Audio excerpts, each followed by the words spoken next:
one of the fundamental things that we learn in Search of the Miraculous, and of course early in the Commentaries, is that we never remember ourselves. Gurdjieff says that the main issue is man never remembers himself. So one goes through the day asleep as a machine, constantly reacting to everything occurring around us, worrying all the time, anxious about what might happen, and we never come back to ourselves, to our own being, to our own essence, to our lives, to the three centers that is mentioned, and we never observe ourselves. And the first task, of course, is to see this worrying, particularly if it's an intense worry, like he says there, when we wheel ourselves out to face the world of a morning.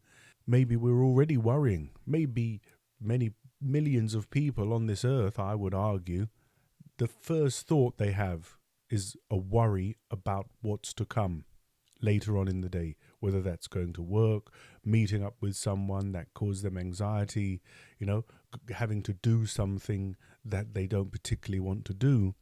Millions of people, they awaken, they realize they've wheeled themselves out, and then the worry comes in, and it can be very intense in this modern world. It can, people can be paralyzed by this worry, by this anxiety. But the first thing to do, of course, is to see it, to observe it, to shine the light of consciousness on it, and then it ceases to be such a powerful force. We see it as something separate, as Maurice Nicoll says in this letter, as a series of eyes that group together and enjoy causing us suffering. They like to do it. That's their nature, their purpose, if you like, their purpose for being, the worrying eyes. It's in the name, of course.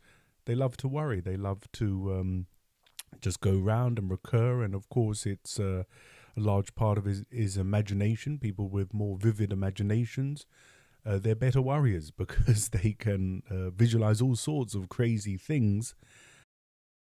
The work is to transform your relations to life. All the practical things said in the work have this object. This is to work on oneself. That is, it is to be in the work, in life, not in life. What is your task? Why are you down here? What is it that you have to change? What is it that you have to learn about yourself? This thing you take for granted, this thing that is your apparatus for living. Does your apparatus for living give you the results you wish for? So if you're a perpetual worrier and have intense anxiety, likely your body, your being, your apparatus, your soul, it's not giving you the results you want. So of course, you can use a manual, a roadmap, like in Search of the Miraculous, and begin going about changing that, worry less. Then it's like having a barrier between you and the world, as Maurice Nicoll says here, that there's something in between you and life. And if the work is strong in you, like what would Yoda would say, the force is strong in Luke. But back to this psychological talk about worrying he's focusing on. And there is another popular pithy phrase that worrying is like sitting in a rocking chair. It'll give you something to do, but it won't get you anywhere. Oftentimes, again, from my own experience, from my own observation, when I have worried about something, when I've woken up and I've observed that there is this worry about something that may occur later in the day, most of the time, let's say, the thing that I was worrying about didn't occur. In those instances, in the days when I was worrying about something that may occur later in the day, it didn't occur. And so how much energy had I wasted worrying about the thing that never even occurred in the end? And this will likely often happen. We don't know how our day will progress. We don't know what will occur.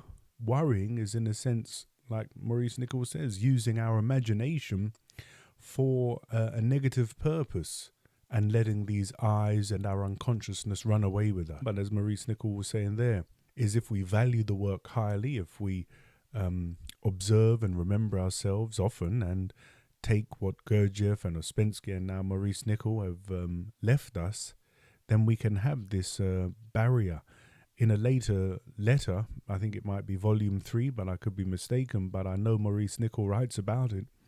He says, this work is like leather for life. I think I've actually got a video here at the Four Ideals.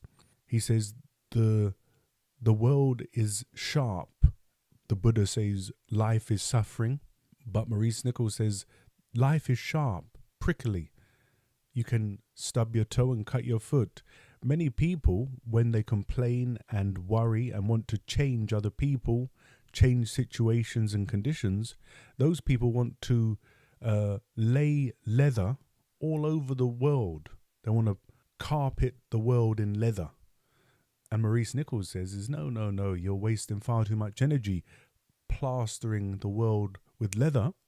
Just build yourself some sturdy shoes and then you can head out. You know, you've got the work, you've got these ideas, you've got all the things that Gurdjieff, Ouspensky, Nicoll and all the other authors have left us. So just make some sturdy shoes and head out into life and don't be affected. Use all the tools, all the material, all of the arsenal that we've been left to navigate life. And don't worry, don't identify, don't consider, don't express negative emotions. All of these things that we read again and again in all the books, they actually can be very helpful. And as Maurice Nicoll said there, we have to begin to work on ourselves and observe ourselves, observe these worries in us, head out into life and see what happens. Observe what happens when you observe the worry, maybe say the serenity prayer, maybe realize how silly this recurring thought is and put it out of your mind, and how much freer, lighter and more energy you have. You won't be so tired. You won't be so lethargic. You'll feel lighter and more energetic.